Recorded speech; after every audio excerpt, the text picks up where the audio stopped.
On en parlait avec Michel tout à l'heure de cette canicule à l'envers, Guy Burenbaum, pour l'actualité d'Internet.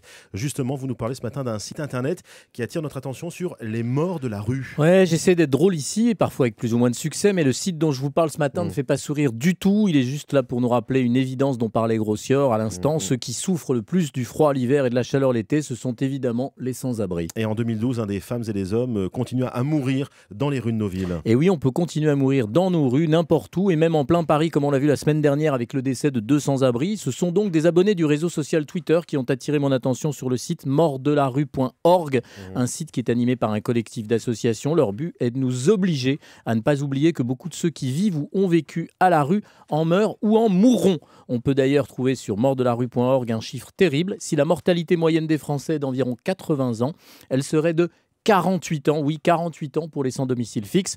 C'est pourquoi le collectif milite pour des funérailles dignes de la personne humaine pour tous, comme pour l'accompagnement des personnes en deuil, sans distinction sociale, raciale, politique ni religieuse.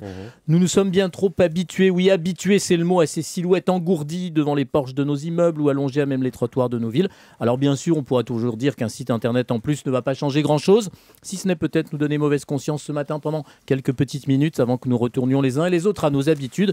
On prête à Albert Camus ces quelques mots. L'habitude du désespoir est plus terrible que le désespoir lui-même. Guy Burenbaum, on vous retrouvera ce soir évidemment à 20h sur Europe 1 pour des clics et des claques. Et si vous voyez justement quelqu'un dans la rue, le 115, le numéro du service social, il faut avoir ce réflexe.